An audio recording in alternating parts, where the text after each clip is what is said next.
நான் பெரம்பூர்ல இருக்கேன். பெரம்பூர் தொகுதி. நான் ராஜேஸ்வரி பேசுறேன். இந்த மாதிரி விஜய் வந்து 3 வருஷத்துல அரசியல்ல வந்துட்டு இப்போ நான் தான் முதலமைச்சர், நான் தான் முதலமைச்சர் ஒரு நாள் முதல்வர் மாரி சொல்லினே தெரிகிறாரு. ஆனா இவரு முதலமைச்சரா வந்துட்டா என்ன பண்ணுவாரு? ஷூட்டிங்ல இருப்பாரா? இல்ல அங்கங்க போய் நாங்க எந்த ஊர்ல ஷூட்டிங் நடக்குதுன்னு அங்க போய் பார்க்க முடியுமா இவரை?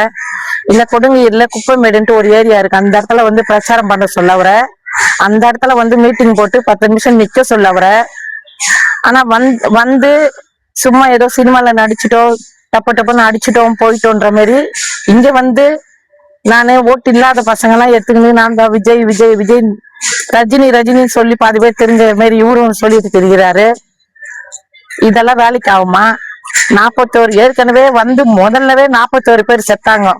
அதுக்கே இது ஒரு பதில் கிடைக்கல. பதில் தெரியாம அவரே 40 நாள் வீட்டுல முடங்கி கிடந்தாரு, வெளியில வராம. இப்போ முதலமைச்சரா வேற நான் வரணும்ன்றாரு. முதலமைச்சர் வந்த உடனே முதலமைச்சரா போகணும்னா யார் வேணாலும் இருக்கலாம். அந்த மாதிரி 20 எத்தனையோ உறுப்பினரா இருந்து பகுதியில இருந்து மாவட்டத்துல இருந்து மாநிலத்துல போய் அதுக்கப்புறம் தான் முதலமைச்சரா வராங்களே தவிர எடுத்த உடனே முதலமைச்சர் பதவி யாரும் தரவும் பார்த்தாங்க. இது வந்து நடிப்பு இல்ல, இது ரியல் உண்மை. 40 பேர் செத்தாங்க. 40 நாள் உள்ள ஒழிச்சுக்கிட்டாரு. இவர் ஆட்சியில் உட்கார்ந்தாருன்னா எவ்வளவு பிரச்சனைகள், எவ்வளவு இலாக்கள் இருக்கு, அவர் எதை பாப்பாரு? பொதுமக்களாக நம்மளால பக்கத்துல போய் பேச முடியுமா? இது வரைக்கும் ஒரு பிரஸ் மீட் பார்த்திருக்காரா? பண்ணியிருக்காரா? யார்ட்டையாச்சும் வந்து கேட்டிருக்காரா? எல்லாமே ஒரு மீடியாலே போயிடுறாரு. வழக்கமான அரசியல் இந்த நாள பின்ன முதலமைச்சர் மீடியாலே பிரஸ் மீடியாலே போயிடுவாரா? பொதுமக்களுக்கு ஒரு பாதிப்பு நேரடியாக வந்து பேச தெரியாத ஒரு மனுஷங்கிட்ட போய் எப்படி நம்ம தைரியமா போய் நம்ம குறைவங்கிட்ட பேசி இவரை முதல்வராக ஆக்கி மக்களுக்கு நல்லது செய்வது எப்படி எதிர்பார்க்க முடியும் நம்ம போய் அவர்கிட்ட? எத்தனை தடவை இந்த பெரம்பூர் தொகுதிக்கு நீங்க வந்து இருக்கிறீங்க, இப்பதான் வந்துட்டு வந்தீங்க, அதனாலதான் தெரிய வருது. ரசிகர் பட்டாளம் இருக்கிறதுனால தெரிய வருது.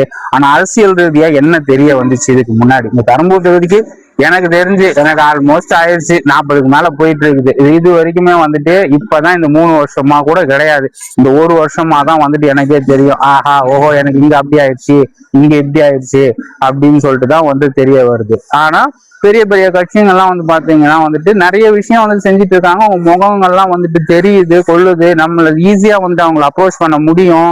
எங்க போனாலும் இவராப்பா, ரைட்டு, இந்த கட்சியாப்பா, ஓகே ரைட்டு, இவங்க இந்த பெரிய கட்சியில இருக்கிறாங்க, இவங்களை பத்தி தெரியும் கொள்ளும், இவங்க கிட்ட ஈஸியா வந்துட்டு பேச முடியும், கொள்ள முடியும். ஆனா இதே வந்துட்டு இப்ப விஜய் வந்துட்டு இருக்காருல்ல, இப்போ அவரோட இதுன்னு சொல்லிட்டு இங்க யார் இருக்காங்க? நம்ம யார்கிட்ட வந்துட்டு போயிட்டு அவங்கள பத்தி நம்ம சொல்ல முடியும்? இங்க இருந்த ரசிகர்கிட்ட போனா என்ன சொல்லுவான்?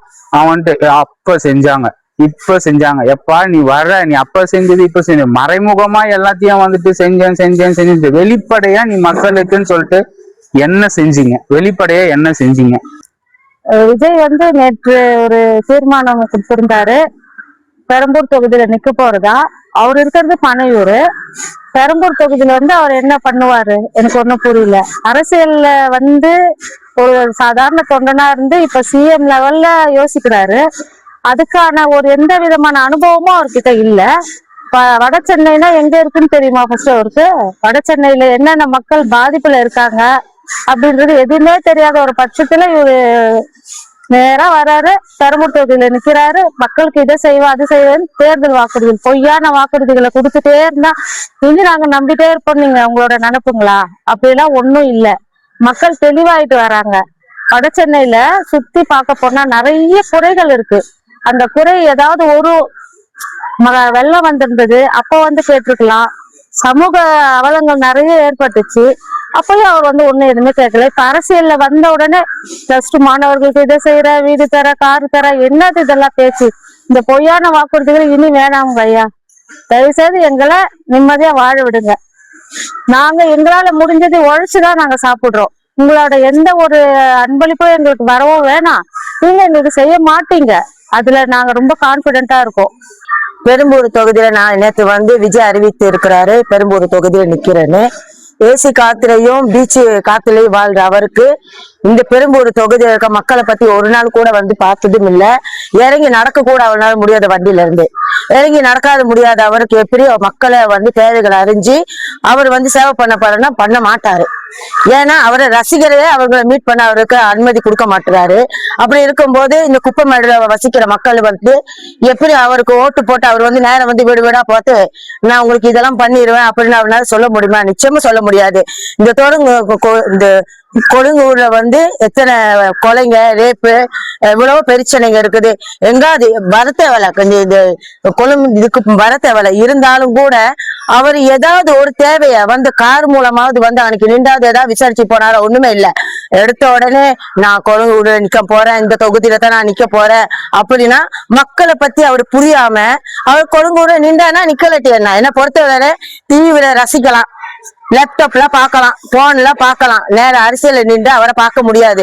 மக்கள் தேவையை அவர் நிறைவேற்ற மாட்டாரு, அவர்னால முடியாது. ஏன்னா மக்களையே சந்திக்காதவர் மக்கள் தேவையை எப்படி பார்த்து சந்திக்க போறாரு? அதனால அவர் இங்க நிக்கிறது வேஸ்ட் தான் சொல்லுவேன். நாங்க வந்து விஜய்க்கு நாங்க ஓட்டு போட மாட்டோம். காரணம் இது வரைக்கும் வந்து பாக்கல, மக்களுக்கு எந்த ஒரு உதவியும் செஞ்சது கிடையாது. இது வரைக்கும் எந்த ஒரு நலத்திட்டமோ எதுவுமே வந்து பார்த்தது கூட கிடையாது. அப்ப எப்படி வட சென்னை தேர்ந்தெடுத்தாருன்றது எங்களுக்கு ஒண்ணுமே புரியல. அதனால நான் மிக வருத்தத்தோடு தெரிவிக்கிறேன். இந்த தொகுதி தேர்ந்தெடுத்து வேற எங்கன்னா இன்னும் கூட ஜெயிக்கலாம்.